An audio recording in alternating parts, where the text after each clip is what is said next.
Tonight, we have Matt Rae. So Matt Rae is a designer advocate and XD instructor for Adobe. He is currently based in Waterloo, Canada. His focus is on equipping designers with resources to design the best experience using Adobe XD. He has a passion for user experience and developing the design community. So without further ado, I just want to pass the baton to Matt Rae right now. Matt Rae, please take away this. You can take Thank you. the whole floor to yourself now.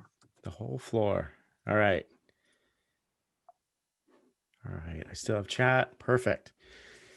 So today we're going to talk a little bit about really getting started in XD. We're going to cover a bit of an XD 101.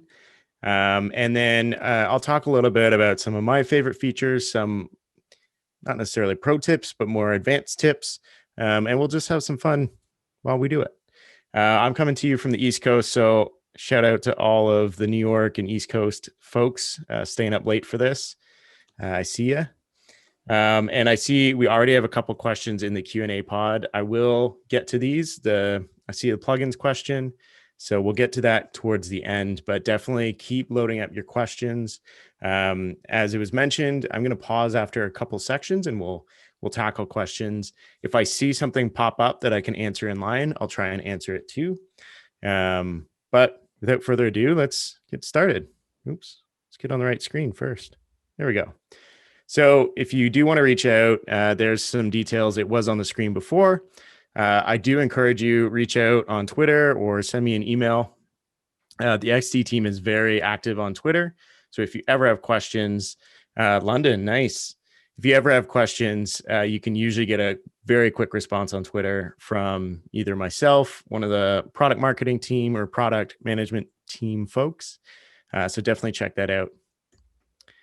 And for those of you not familiar, Adobe XD is really a user experience design platform. It's part of the Creative Cloud suite, but it's really focused on giving you the tools and the workflow you need to be really efficient and create really good experiences. So we're going to talk about some of those pieces tonight.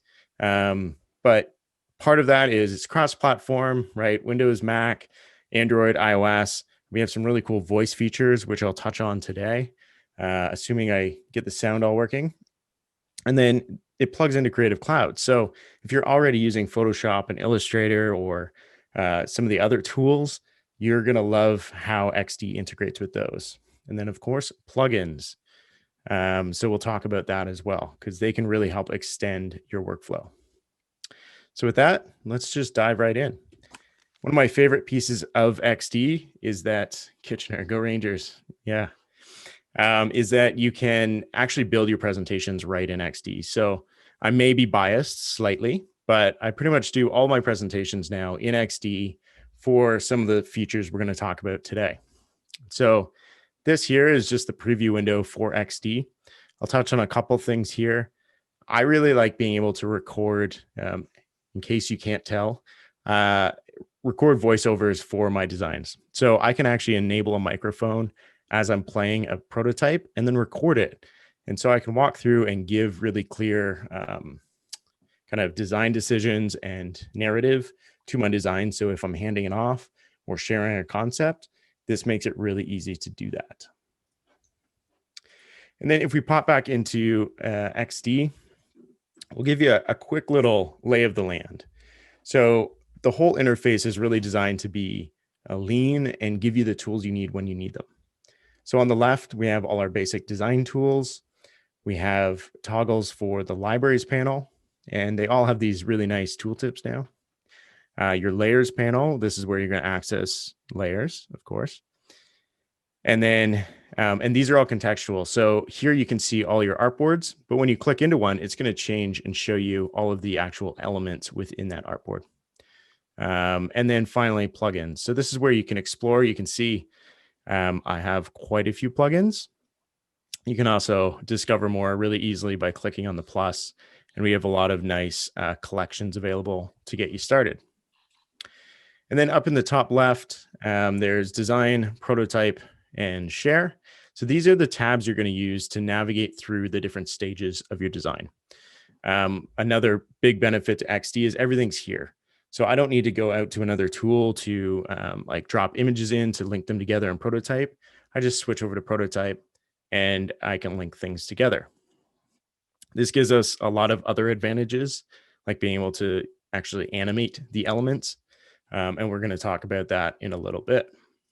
And then finally, sharing. There's a lot of nice robust share features that we can talk about at the end. All right. One of the other big things, if you are previously a Sketch user, it's really easy to import your Sketch designs into XD. In fact, it's really as easy as selecting Open with XD, or you can just hit Open and then select a Sketch file from your computer. The same actually goes for Photoshop and Illustrator. So if you have a website design in Photoshop, you can just pull it into XD just by using the Open with option on a Mac or the import or open menus in XD. And then on top of that, it actually works well with CC libraries. So you'll notice since Adobe Max, the assets panel has now changed to a libraries panel. And this is where you can access all of your shared assets. So this, for instance, is a library of XD assets. And I can simply grab them, pull them in, and use them in my design. And these are going to stay synced to a main library where any changes will get pushed down. And you can have many attached to your document at any time and just quickly jump in and use them. And the nice thing is those libraries work again across Creative Cloud applications so that, yeah, all the sizes, so that you can quickly edit a vector in Illustrator, drop it into XD, or edit a photo in Photoshop. And if we have time, I can show some of those deeper integrations. The other thing I really like is that XD is very contextual. So you'll notice on the right, this is what we call the property inspector. So as I select elements, this is going to actually change based on what I need. So here we have a text box. I'm going to get my text information. Here I just have a shape, so I don't need text controls. And then I have a group. And so as I change through all of these, XD is just giving me the tools I need when I need them. I don't have to go digging through a file menu. And in fact, you'll notice the file menu in XD is actually pretty light. There's a few advanced features, like converting to path, but everything else is pretty contextual and in the property inspector. And then on that note, some of my favorite features are really in the kind of the productivity space. So things that will kind of accelerate your workflow and take a lot of the painstaking pixel pushing or tedious tasks out of your day-to-day, allowing you to just focus on really telling your story and sharing ideas. So that's a big part of design is sharing that story. And so one of the earliest features that if you were kind of tuned into XD in the beginning, you've probably heard of this feature. And you might think it's a simple thing, but really, if I wanted to recreate this row of cards, say I'm designing a gallery, maybe a set of cards for a mobile display or mobile app, and I wanted to recreate this, I could easily, I'll try and avoid shortcuts because you can't see them, but I could easily copy and paste and just keep doing that. I can also hold Alt on my keyboard, drag out shapes, pretty straightforward. It doesn't take a lot of time. But what happens if I'm iterating on a design? Maybe I'm early in the process and I want to start making some changes. So if I left align this, maybe left align this, and then I want to just align these left, you can see I'm only changing that one card. Now, that's going to be a pain because every time I want to make a change, I now have to either copy that change to all the cards or simply copy and paste it again. No one's got time for that. And so this new feature called, not new feature, it's been around for a while, Repeat Grid. It just saves time. I can toggle this on and just with the drag of a mouse, easily replicate all these cards. So right there, I saved a few seconds. But where this helps me is now as I go in and make changes, those changes are going to apply to all the cards across the design. And I should have had this open before. I'm going to pull up just a Finder window here. In a second. It's late. I apologize. Here we go.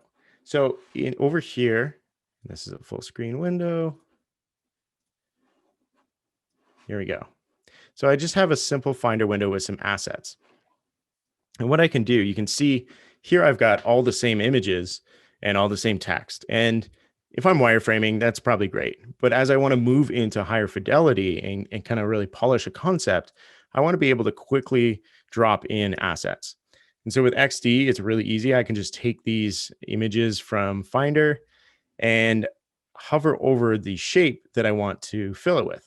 What is going to happen is as I drop it in, it's going to autofill those images across the grid really quickly, bringing this to life.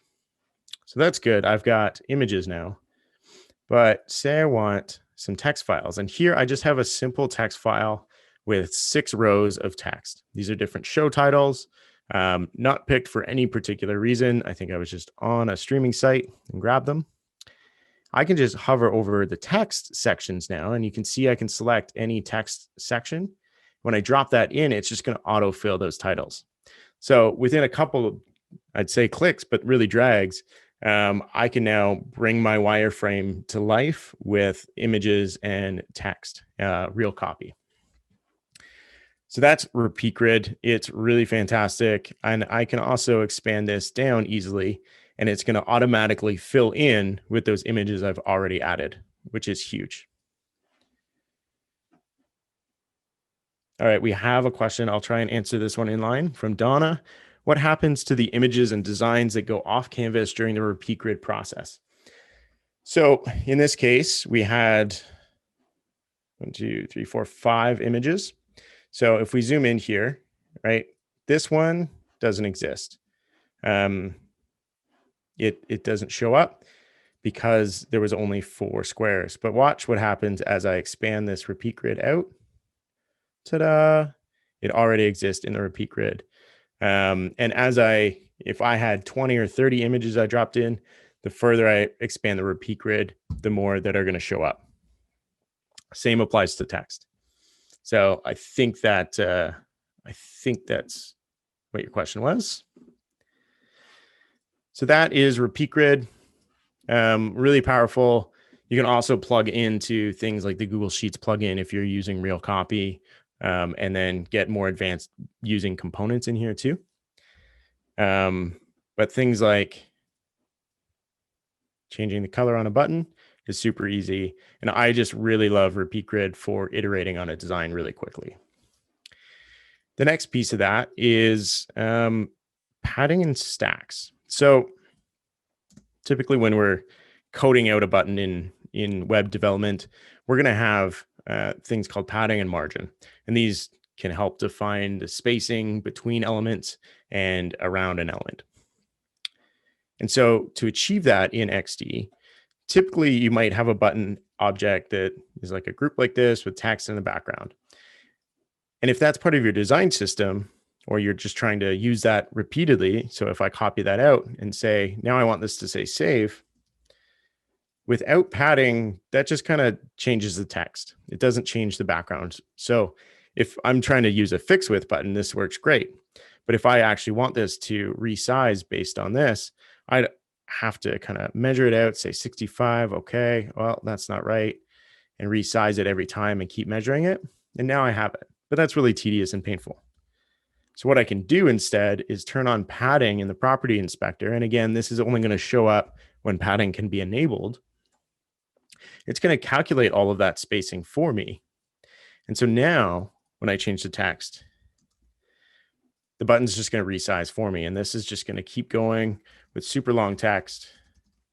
And then I don't need to measure pixels every time. It's super time saver.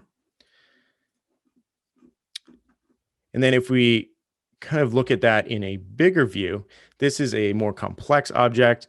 We have this background. This kind of looks like a Spotify Connect widget.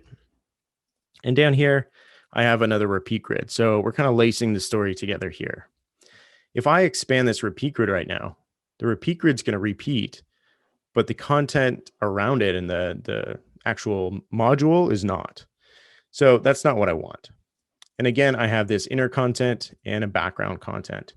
And so I'm just going to take that group, enable padding, and now it's going to calculate that space between the background layer and the inner content. So you can see that right around here. And all I'm doing to pull this up is holding that squiggly tilde key that looks squiggly. It's in the top left of your keyboard.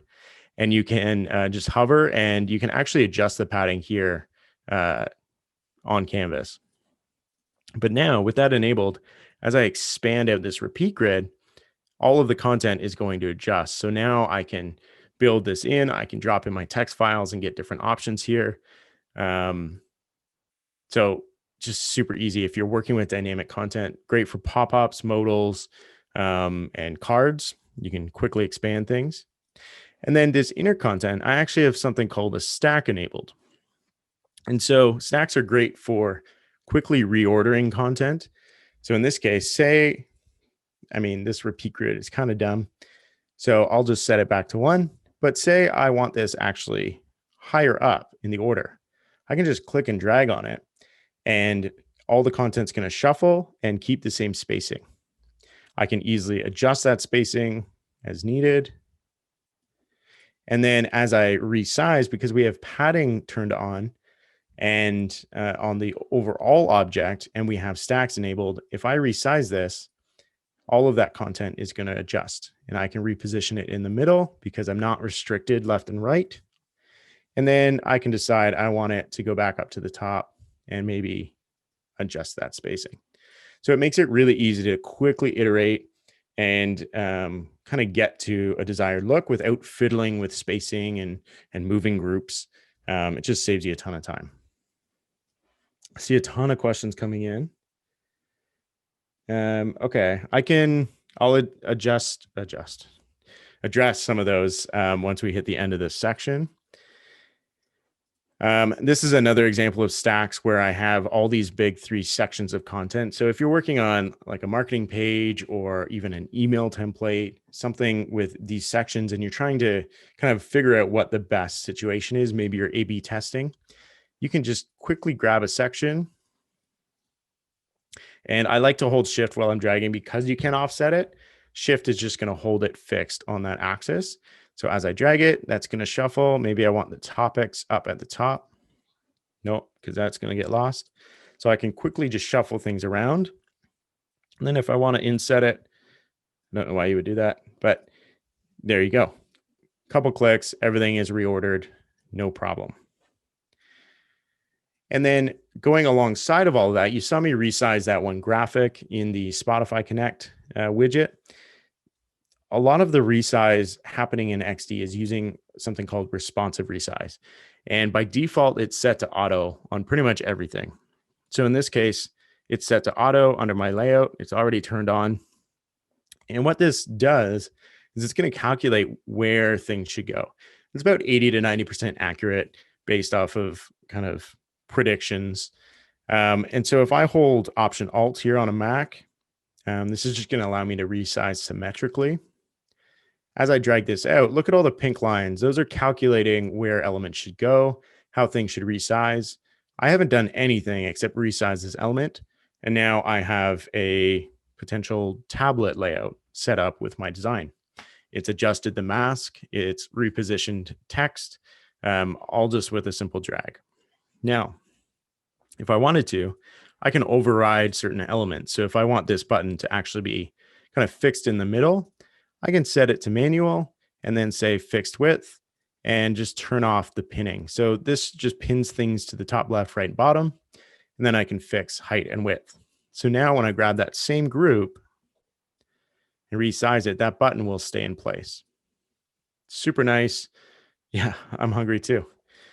Even though I shouldn't be eating right now. Anyway, moving on to modals. This is another example of where you might need to override things. So here, if I resize this, again, by default, it's going to do a pretty good job of calculating. But as I drag down, it might nail it. Okay, that one didn't break. Oh, you can see I've already set these to manual. So if these were set to auto, it's going to kind of do a bit of a sliding resize, which you probably don't want. You probably want your buttons fixed to the bottom. So again, in that case, you can just come in, say, I want that pinned to the bottom. And then as you resize it, they're going to stay fixed. And you can do the same to the title. Computer accidentally does it perfect. Yeah, I hate when that happens. One of my favorite examples is how quickly you can iterate on things like dashboards. So up here, I already have a stack enabled for these cards. And depending on customers or depending on use cases, you might need to rearrange content for different prototypes or tests. And with stacks, it's super easy to do that. You can just easily adjust it. If you want, maybe you are going to resize these elements. Maybe they're going to go to, oh, you're going to change the width. No, you're not. But what if I want to move this chart up here? This is a pretty complex looking chart.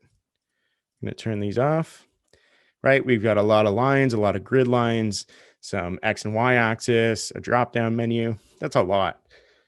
I probably wouldn't attempt this on my own, but with responsive resize set to auto, I'm just going to click and drag. Look at how perfect that just resizes everything. Now I can just easily pull this section up, kind of adjust this one. It's going to resize all that. And then I can pull this table out and literally like 3 clicks, I have a whole new dashboard layout. Thank you, responsive resize. Okay. And now we're getting a little bit more complex, but probably some of my favorite design features that for me and working in a design system, this just saves me so much time. And that is components. So we're all familiar with components. Every design tool has some form of it, whether it's components or symbols. Where XD really excels is its use of states. So here we have one artboard.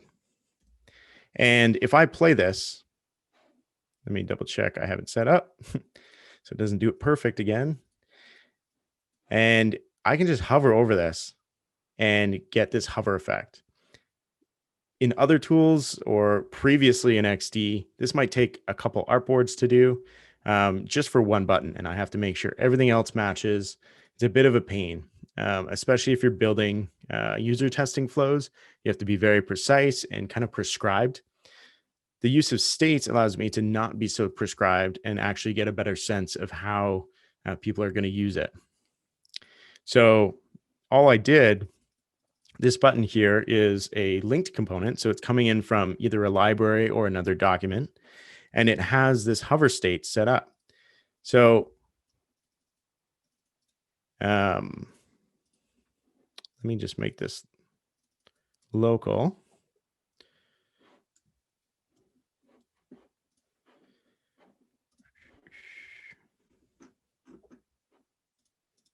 So I'm going to make this local real quick. And then I can just go edit main component, and that's going to pop it up next to the artboard. And you can see these states. I can go in and add new states. So if I have a deactivated state or an error state for an input field, I can do all of that. And I can actually link them all together in prototyping mode. So to show you a cool example of that, I have this radio select button. And a radio select, you can only select one. And when you click on one, it deselects the other one, which is typically hard to do. And this might take 3 or 4 artboards in a typical setup. But with component states, again, we only have this one. And as I select different objects, I can just click through them. There's no prescribed order. So I can just hit hot dogs, gyro, salad, hot dogs in any order I want. And it's going to work, which is really cool. And all I'm doing is I'm setting up these states. You can see up in the instance menu here, I have 4 states. And as I toggle through those, they're all just linked to each other, which is really cool. A hot dog gyro salad, that would be something. And this is another example of where you can use states. And these are pretty basic states. You can get really complex, and we'll probably talk about that in another session. But for example, you can do simple toggles with 2 states. Here you have a volume knob with 3, and you can really just customize that. If you wanted to add click states here, you could do that. You can do nice tab menus, drop downs. I really like it for drop downs, open and close states. And then if you combine it with stacks and scroll groups, you can get really crazy. But here's your different states on a form field, and then pagination. And because these are components, you can reuse these throughout your design just by dragging them in and then hitting play, and it comes preloaded with the states already in it. So we'll pause there because I see a lot of questions, and we'll answer some of those right now.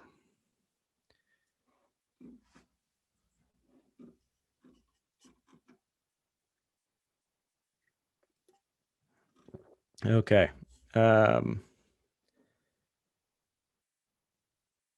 Yeah, so I think we just covered the components piece for Carly. So yeah, Repeat Grid came in really before symbols and components. But components, they have different use cases. I typically use Repeat Grid for really quick iteration and like doing galleries or big cards. Components I'll usually switch to once I'm a little further down the process. But you can actually use them in combination. It's a bit more advanced and very specific use cases, but they do combine. And yeah, Frankie, the text document, where did Finder go? I closed Finder, but the text document is basically TXT text document, and each row is a new title. So if you had Seinfeld and then Big Bang Theory, you want them on separate rows. And other than that, it's just a TXT file. That's all there is to it. Any tips on setting up best practices for the workflow? That's a big question. Depends on what your workflow is and what you're designing. I would recommend we're building out. If you go to letsxd.com, I'll just drop it in chat. This will give you a bunch of different guides on creating different things using certain features.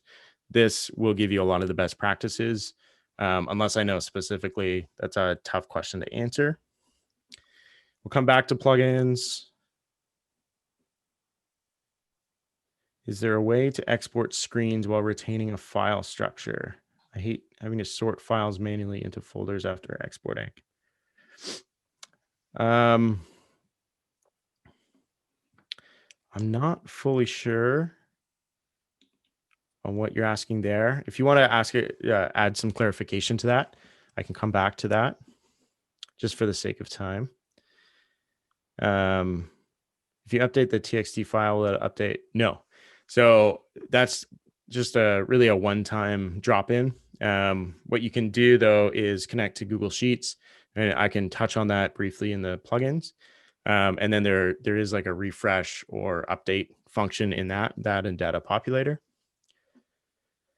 You make like a hamburger menu animation with states. Yeah, you could. If we have time, I can show you that at the end. But really what you can do is when you prototype between states, you're auto animating. So you could have a default and then a closed state and just kind of animate the lines into an X or whatever you're trying to animate to. Multi-state, can you do a second level of interaction? Can you make a different component go to a second state? Right, so no. And that's why I did the radio button in this way. Is a radio button is a good example of where you might need one component impacting another component. So typically you'd probably have this element set up as a component, just the toggle in the text or toggle in the label. And you could have those all as individual components. And I should do an example of this. But if I interact with this component, I can't impact this one. And that's why they're all within one component. But I could nest components within one and do interactions that way.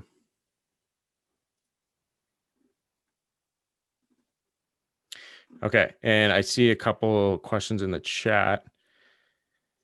Yeah, so to Sydney, no, you can't turn off another state. This is all just one component and it's got 4 different states. And then knowing whether you're editing the main item or the local. So in this case, where's this component? So I'll make this local. So anything with the gray link icon here is linked in from another component or another document or a library. And then when you're actually looking at a component, this hollow diamond right here, that represents an instance, so a copy or child of a main. And if I right click and edit this main component, it doesn't have to be on the canvas. I can delete this completely and always get back to it just with that right click. And you can see here, it's a filled in diamond. So the filled in diamond is your main. The hollow one is an instance. And then one with, because you can override your instances and make them custom. As soon as you do that, you'll see a little green dot within your hollow diamond. And that means it's an instance with overrides.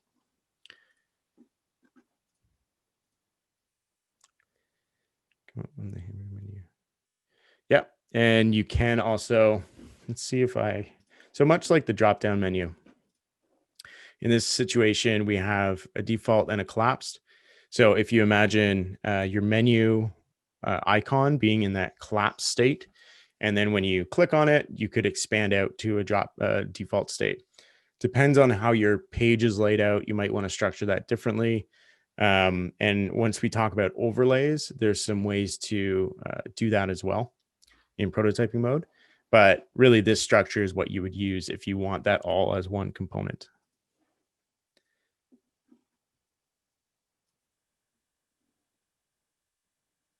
Okay. Let's take a swig of tea here and we'll keep going.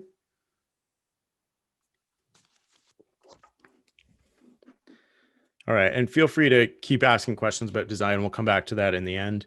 I know there's a ton we can talk about, and we're really kind of breezing through this. So happy to answer those at the end. Now, on to prototyping. So the fact that we don't have to leave this tool is really nice. We can just do it right here. And there's some functionality in XD that really makes prototyping and creating these experiences extra powerful.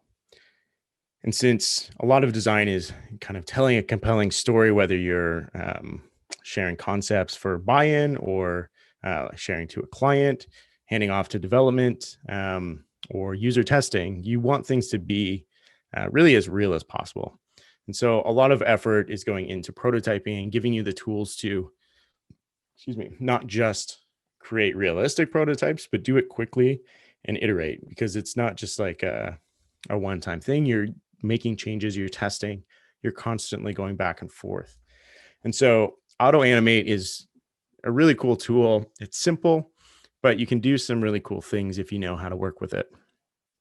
And so the basics of this is that between two artboards, or now between two states, you can essentially animate a shape's properties between those two A and B points. So here we have this starting artboard with a circle, and then we have a really morphed circle filling the full artboard. And what I want to do is, in prototype mode, when I click on this, I want that button to expand and fill the whole screen. And so what I can do in the interaction panel here, I can select auto animate. We have all these different action types. Auto animate is going to allow me to do this. And the key to auto animate is making sure all of your layers are named the same. So if we come here, this is called the action button background, and it's called the same thing over here. That's how XD knows to animate that particular layer. And then just for fun, I'll do a close back when I click on that one, and it's going to remember. So I do have all of these easing customizations. I can ease in, out, snap, bounce, whatever I want to do, set the timing. And then I have different triggers. So by default, you're probably going to be using tap. I can do a drag to simulate a gesture. I can plug in game controllers. So if I'm designing a game, I can connect a Bluetooth like PlayStation or Xbox controller. And then I can use my voice. We're going to go with tap for this one. You can also add in other actions, but we'll talk about that in a little bit. So here, now when I click on this circle, it's just going to expand and collapse. And I can slow that right down so you can see it. Boom. So just like that, it's morphing the shape to its end property. Really simple. So once you understand that, it makes it easier to really do some cool stuff. And so we'll dive in here. Here I have these two panels, and they're basically a tab system. So I have an inactive tab and an active tab. And you can see this body of content has two columns with one being off the page. And this one, that content is shifted the other way. The underline is over and the active state has changed.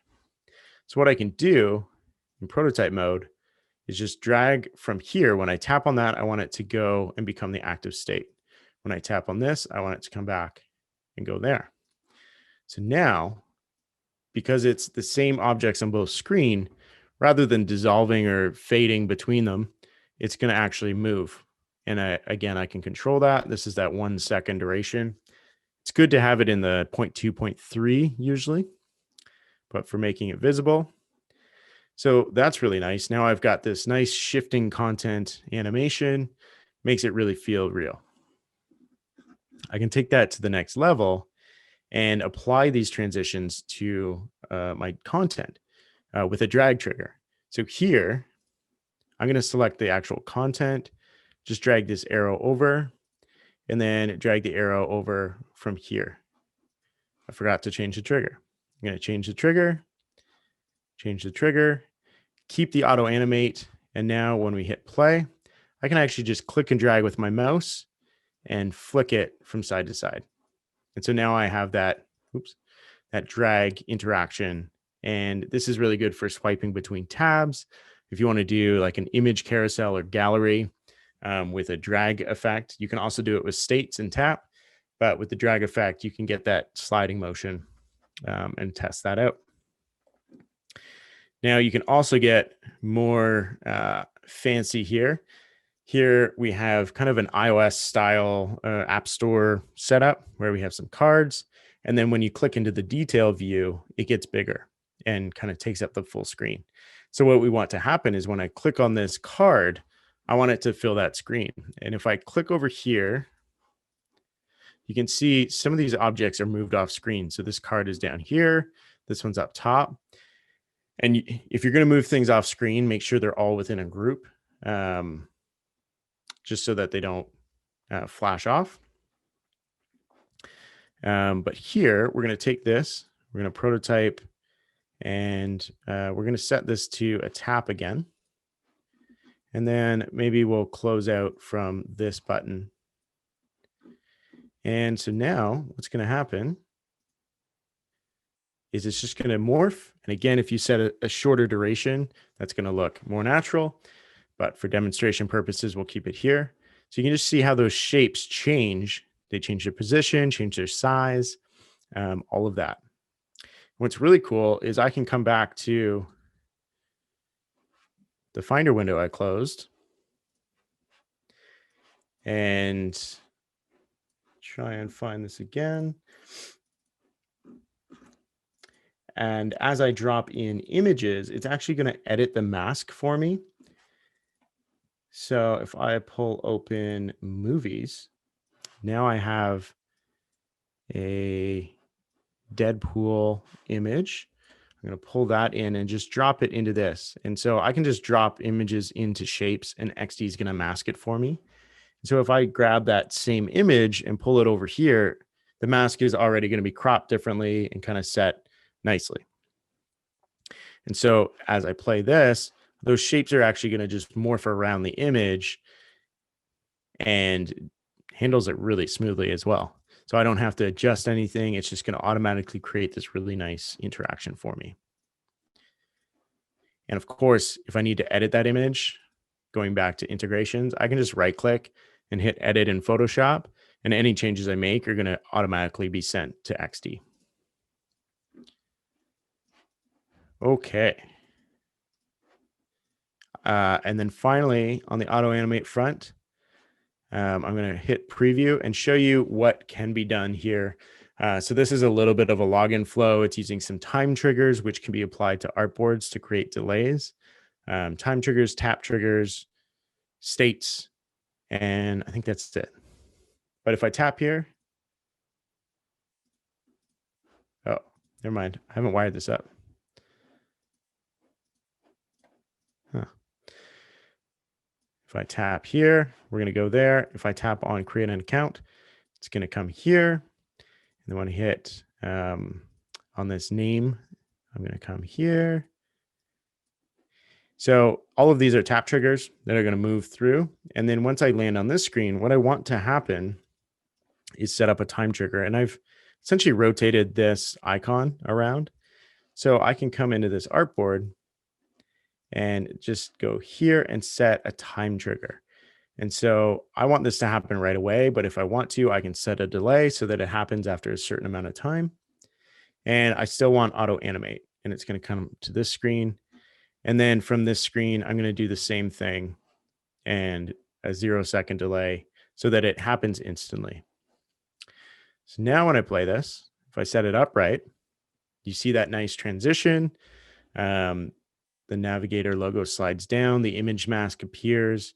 If I hit create an account, all of this is going to shift up. And then when I tap on this, again, these are all 1-second durations, so they look a little wonky. But now my form field is inputted.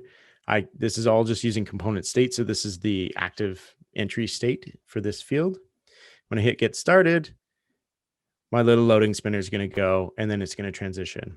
Now, some of that I messed up because I just did it on the fly, but you can get a sense of how image masks, loading indicators can all be brought together with auto animate. It is like Magic Move on Keynote, very similar principles.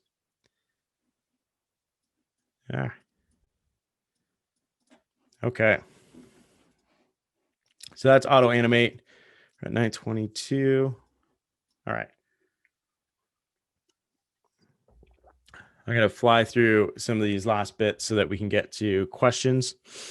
Some of the key things here are your other action types. So in this case, going back to that menu example, we can go from here and we want to be able to reuse an overlay menu.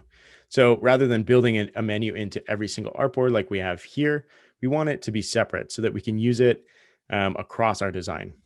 So to do that, when we prototype, we're going to link to that menu. And rather than auto animate, we're going to use overlay. This allows me to position it exactly where I want it to be. And this is why I may not recommend using this in a component state, because this might be more flexible for you. Depends on your workflow. But I can say slide right. So it's going to slide in from the left. And now when I play that, I'm going to get the menu sliding in. I really need to change this duration. There we go.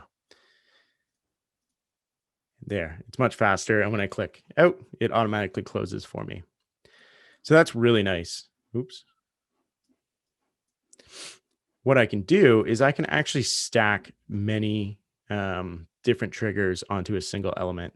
So in this case, I already have a tap. I could add a drag. I could add a gamepad.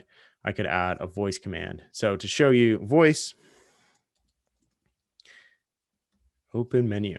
I'm going to add this and make it do the same thing. So if I just drag this over to that menu, we're going to do an overlay again, position it in place, and slide right. And so now, not only can I tap on the menu and close it out, I'm going to move my mouse. To trigger voice interactions, I can just hold spacebar and then say open menu, and it's going to open for us. So this is really great for building accessible workflows, voice assistant workflows. You can prototype them. And then what you can do, let me just make sure share computer sound is on. I'm sorry if this comes out really loud. But what you can do is from this menu, you can actually add a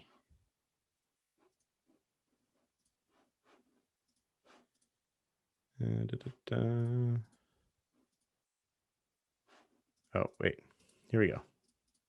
You can add a time delay, so 0 seconds, and you can make it go to speech playback or audio playback. So audio playback, you can play back audio file, whether that's you speaking or music or a chime. In this case,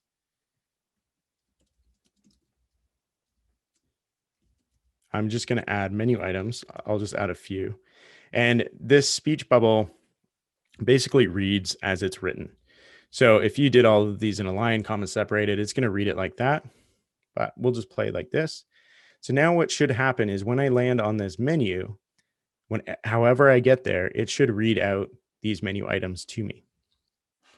So if I come back to this artboard, and I'll use voice, open menu. Welcome to Reel. Films. Artists. Videos. And so using that speech playback, you can actually build a fully voice and sound or voice and speech compatible workflow without using anything other than the spacebar, all in XD, which is really powerful and gets you really past that screen, creating voice interactions and experiences. And you can stack multiple voice commands on the same spot so that you can capture different commands. So if somebody is really polite, open menu, please. You can capture all those different voice commands, which is amazing. Moving on to scrolling. So there's some basics for scrolling. If you have an artboard, by default, all of the artboards in XD are pretty common. So if you look here, you click on the artboard tool, you have a lot of presets. And so they'll come in at the common sizes. But as you resize an artboard past its kind of bottom point, you're going to see that blue line appear. And this just means that it's indicating the bottom of the viewport height. And so anything below that is going to naturally scroll.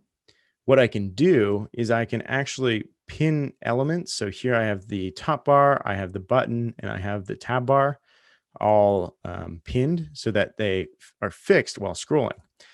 And what that's going to allow me to do is actually scroll through the content and keep all of those elements fixed. So this is a really basic level of scrolling, great for mobile.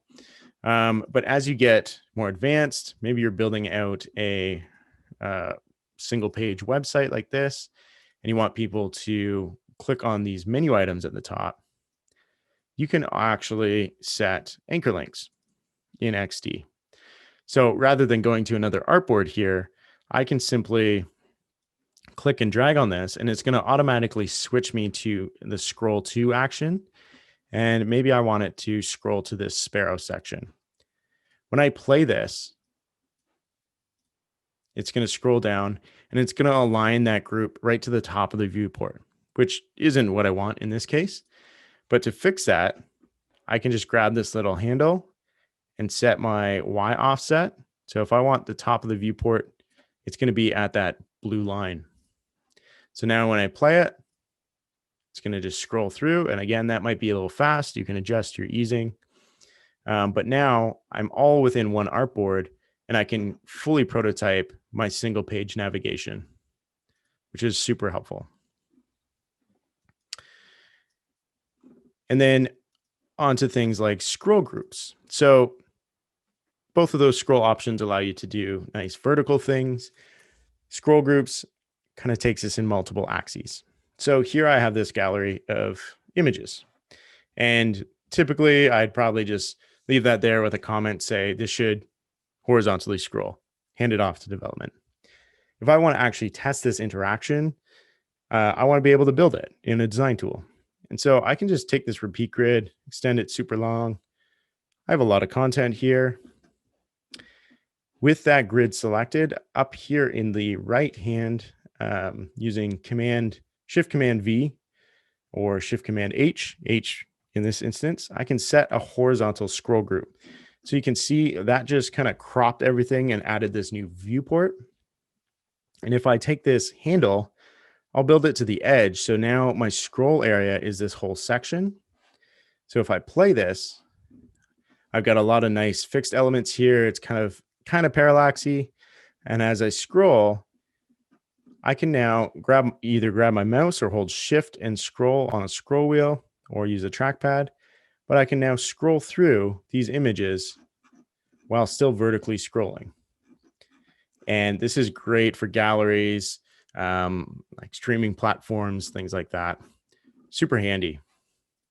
I can also do this within a section of a web page. So here, if I click into this, I have this really long list of locations and dates for this film festival film, but I only want it to show as tall as the section. So to do this before, it wasn't really possible. It was pretty ugly. Now I can just hit play, scroll down to that, and now mouse over and just scroll within that section. And what's great is that all the component states, actions, prototype links, they all work within that scroll group. It's really just cropping a viewport within the page. And then my last example of this is Google Maps. So I'm coming from a background working with autonomous vehicles where most of our interface was map-based, and I couldn't do anything with it. But now with horizontal and vertical scroll groups, that's our third option. I can actually just come in here and pan around a map and fully work with icons, states, things like that. If I want to, I can hook up to another artboard. So this is the same image, just zoomed a little bit. So if I take this button and link it up, I can auto animate to that and then kind of link up to the, there we go, link up to the minus button. And so now I can also zoom in and out on my map.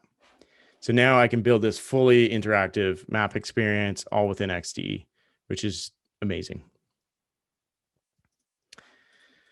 Okay, I'm going to pause there, give my voice a quick break, and comb through some questions.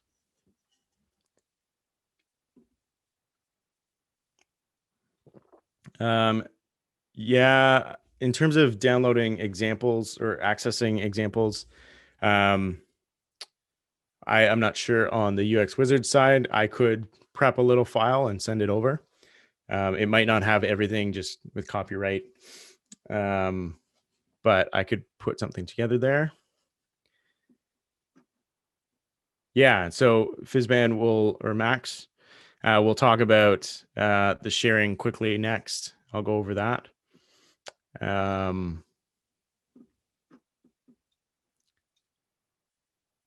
Yeah, so in terms of reading materials, definitely check out Let's XD/guides. There's going to be a whole new kind of learn environment coming in the new year at some point. But for now, this is, well, everything on Let's XD is really a great resource, mostly from Howard Pinsky and myself. How complicated can you get with a navigation menu in a prototype? I could do probably a whole session, and I think one of our next sessions is going to be more advanced, so we can dive into that then, really using component states or building out complex navigations. Yeah, so the mouse setup, you can probably hear it clicking away. I don't know if it'll reach.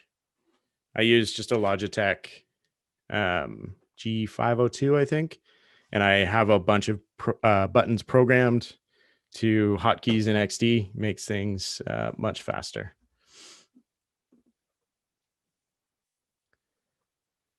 With scrollable design, if the nav bar is at the bottom, is there an easy way to export without having to shrink the art part?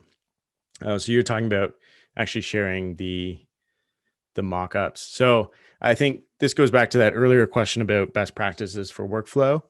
And it really depends on what you're trying to articulate. So we're going to talk about the sharing here in a minute, and this might clear up your question. But if you're trying to just export the art of an artboard with your menu fixed to the bottom, I would just duplicate the artboard and set one up for sharing the art versus having one set up for the prototype. So how you set one up for prototyping and how you set one up for exporting art is probably going to be different because you want that nav bar fixed to the bottom of a long screen. But again, depends on what your objective is. Scrolling under a menu. If I don't want to see the background, then it's scrolling under the menu. Yeah, so you can create a blur effect. So here I also don't have my content in the right order. So if I pull that down, it should be better. But in design mode, I can go in and select this background, and there's the background blur option right here. So if I move this content up, also helps to make it somewhat transparent.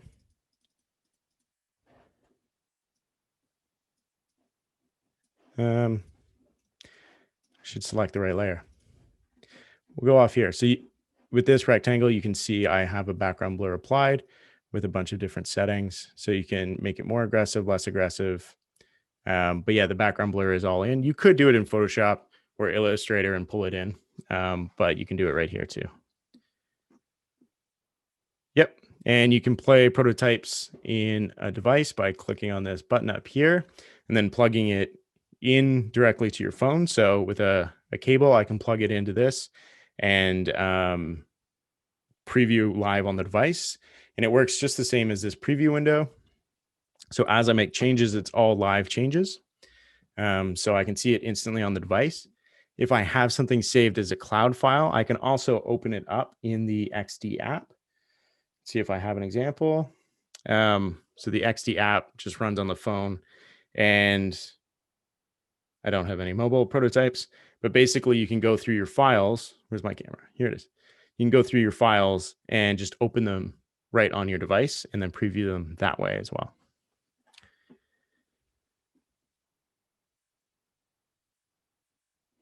Yeah, so ProtoPie and Anima both have some different features. There's actually, I can't remember if there's a ProtoPie plugin. There is an Anima plugin. Apparently not ProtoPie, but there is an Anima plugin which will allow you to access some of those features. So you can embed like GIFs and Lottie, pull in, like create some live forms. But anytime you're previewing that, you do need to send it to Anima. And they're great. They add some functionality without getting into roadmap. There's definitely some elements there that will be addressed in the future here. The benefit of working in XD is you can kind of iterate quickly, but if you're going out and doing those specific use cases, they can be very helpful.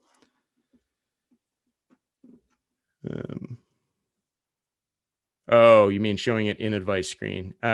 Currently, no. There may be changes to that coming, but I'm not fully sure or can't say. It's a mystery. Can you only do center vert and center horizontal?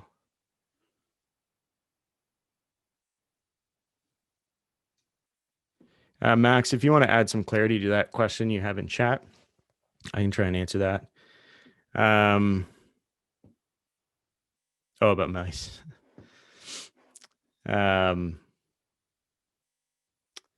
Okay, I think, and then favorite plugins and sharing. We'll jump into that quick because I think we have 20 minutes or so.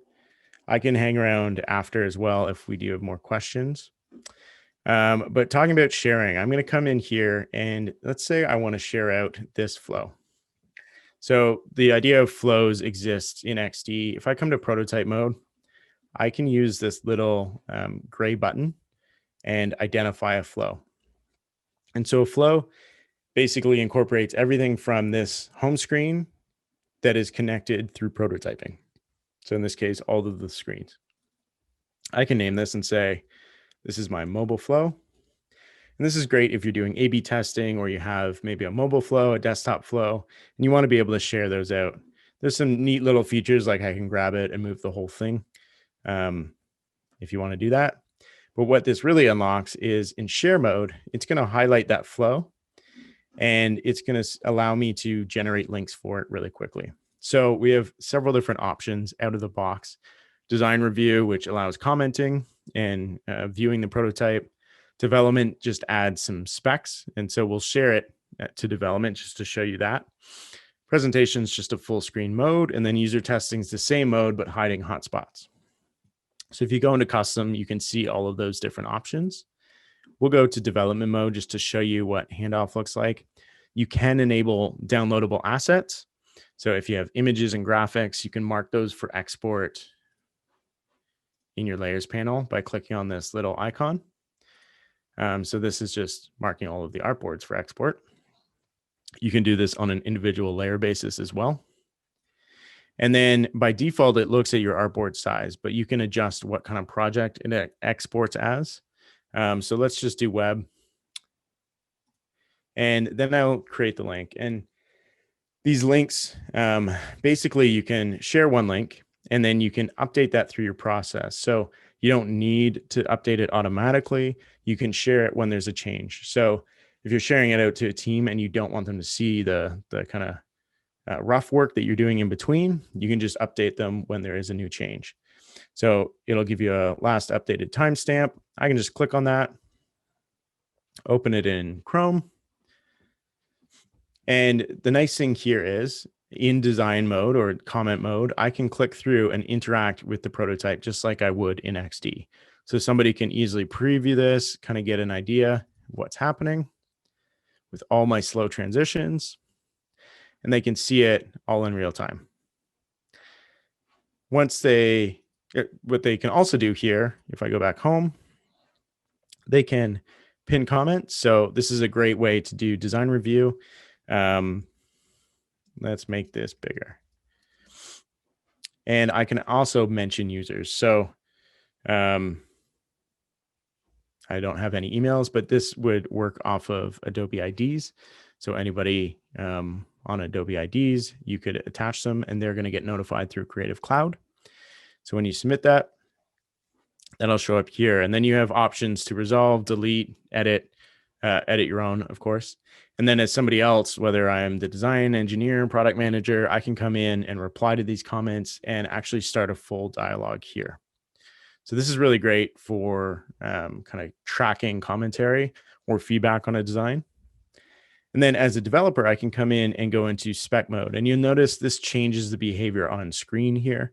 Rather than interacting with the prototype, I can actually click through and inspect. So I can take this button, get a sense of spacing and padding, font styles. And again, this is all contextual. So it's going to give me my font styles, my text color, or my colors. I can simply one-click copy out. And then I can also copy CSS snippets really quickly. Interactions are shown at the moment, as kind of this information bubble. There's more to come on translating those interactions into more proper developer communications. There is something around the VS Code. So if you're using VS Code, you can learn more about that plugin on letsxd.com/VS Code. But all of these character styles exist. And so what I don't have shown here, these are all just hex colors. If you come back to XD, you can actually name your assets. So I don't have any colors added in at the moment, but say I take this color and add it. I've now added that color to my assets panel, and I can give this a name as like primary blue. What that's going to do, if you're working with developers that are using design tokens or variables, you can align to that.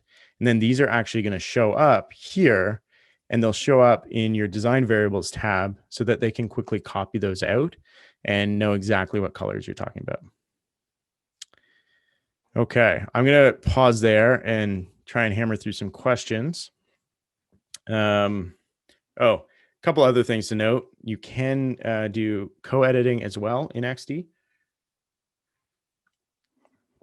So you just come up to this invite section, enable co-editing, and then any of your colleagues can join the document if they have XD themselves, and you can work with them directly in real time. And then plugins, let's touch on that quickly. So some of my favorites for data population and using real copy, I would say Google Sheets and Data Populator. Content Sync is good, but it's much more complex. If you want to generate maps, Fancy Maps is a great one. Icons for design, if you quickly need an icon, you can just jump in. If you know how to type, they'll come up. So you can get a whole bunch of different icons here and just quickly add them into your design. Rename it is fantastic if you have to rename layers in batches. Quick mockup lets you get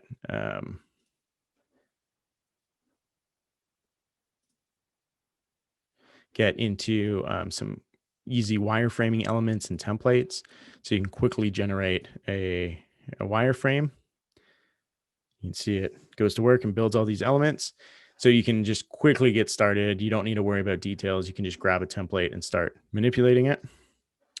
And then on the same front, Whiteboard, which is also from Adobe, gives you a lot of different templates for workshops, brainstorming. You got journey maps, empathy maps, business model canvas. You can just jump into these. And because they're all XD elements, you can quickly just work with them, kind of move them around. And again, if you bring people into the document, you can work with them there. Stark, of course, for accessibility. It's a huge one. Stock images gives you quick stock search of Adobe stock, and then you can license right from within this plugin as well. So if you have a shape fill, you can just apply an image and it's going to fill it, kind of like the repeat grid setup. It works with repeat grids too. I think those are probably my most commonly used plugins. So I think I answered that one. Whiteboard is the truth. Yeah. Okay. All right, we don't have too many. I think we can do this. Would you mind summarizing key takeaways? Yeah, I'll do that right at the end so that we can all leave on a summarized note. Is there a way to... Okay, I'll try and tackle Laura's again at the end too. Can I create a web page by using the default template and drag down to make the page longer to extend the site? So for designing a web page, yeah, there are some plugins for exporting HTML and stuff if you're asking about that. But in terms of creating a web page, yeah, basically if you start with an artboard like this and you want to turn it into a web page that goes beyond the fold, you just click and drag and make it as long as you need to. And then this is your viewport control that really sets how that shows up in preview. So here, that's where the viewport is. If I change this, you're going to see it changes the viewport. So this is really that control mechanism. The artboard length doesn't matter. You can also turn it off in scrolling, and then the whole thing shows up.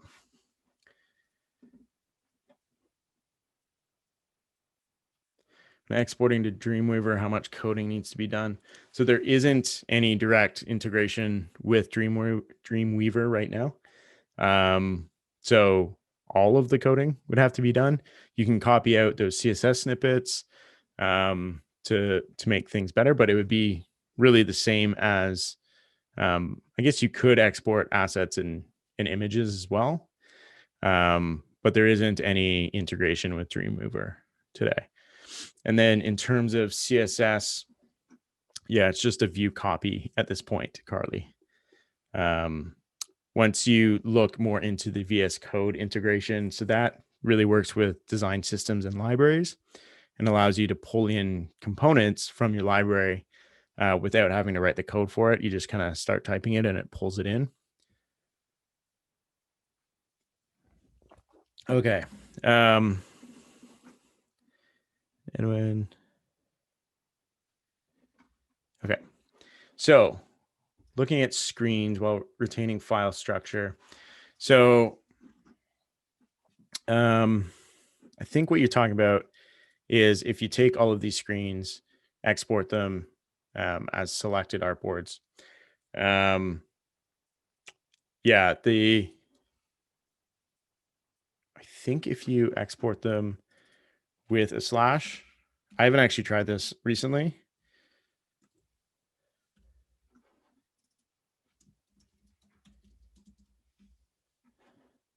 But if I export those,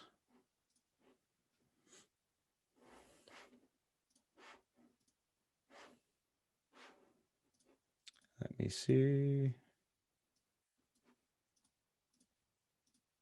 I have too many files.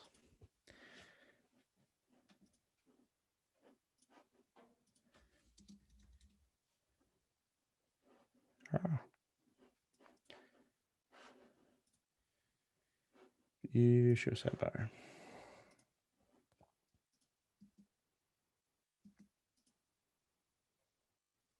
No, that doesn't do anything with folders. Never mind. That actually converts to a dash. And then, so I think if that's what your question is, currently there's not really a way to export them into folder structure. As far as I know, I can look into that, and if I find an answer to that, I can let you know. And then Gabby, some key summaries. So let's do this real quick. So at the top, we have XD is really a multi-platform tool, integrates well with Creative Cloud, open sketch files. You can open Sketch, Photoshop, and Illustrator all easily and just import them into XD and start prototyping. It's designed to really expedite your workflow, save you time on things. So repeat grid, stacks, and padding really help optimize working with layout. Responsive resize does it as well. Just leave it to auto and it's going to do most of the work for you. Components and states save a ton of artboards, trying to do little interactions and micro interactions. So you can do a bunch of different toggles, drop downs, anything like this, just using component states. Best part is they're reusable across your design. And then in prototyping, we have auto animate, which allows us to create nice, rich micro interactions by manipulating a shape's properties from between two states. You can build overlay menus so that they can be reused across artboards just from a single artboard. You can link everything to it. You can add voice commands and speech playback. Scrolling, you can fix elements on an artboard and scroll the contents of a longer artboard. You can create anchor links by linking within a page and setting your Y offset. You can use scroll groups, either horizontally, vertically, or horizontally and vertically to create galleries, embedded scrolling areas in your page, and even full-on map interactions. And then you can share out your designs using flows, and you can also build multiple flows, which I didn't cover, and set different parameters for sharing. You can invite people to co-edit in XD and edit in real time. And then to top it off, the one thing I forgot about, which is brand new, is the ability to transform objects in 3D space. So hitting this little cube, you can build nice little 3D worlds, manipulate objects, all using XD. And move it up and down in space as well. Just to throw that one in there. The states components included in the program as a basic. Yeah, states are included in there. That's nothing I imported. So the 3D transforms, to give that a little bit more, yeah, you can make word art. Please don't. You can take cards. It's great for like displaying your designs. So if you're sharing them out, you can take a card like this. You can actually take multiple of them and transform them all and create cool interactions. And the best part is all of that works with auto animate too. So if I took this and set it back, I could align all of those. It's a good note to end on. And then I can take all of these,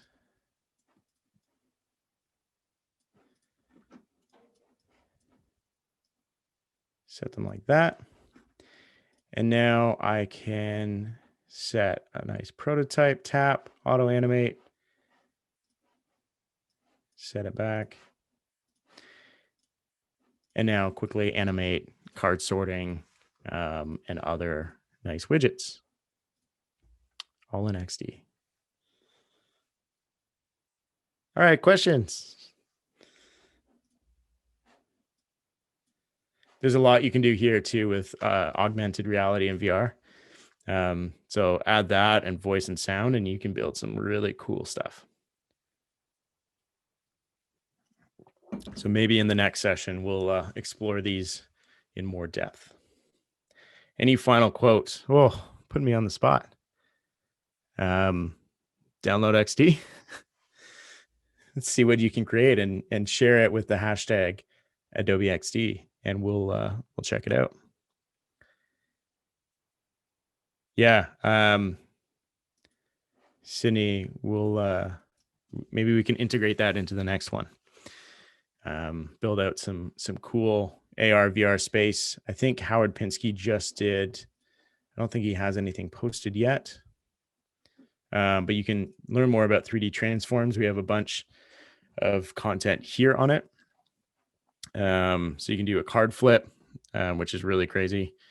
And then actually I have a few examples here. If they load. But doing like device mockups, you can embed your designs in there and then transform them, put them on a nice countertop, show them off on Dribbble and Behance. You can build out augmented reality. So here's like a car dashboard. You can swipe through it and create interactions.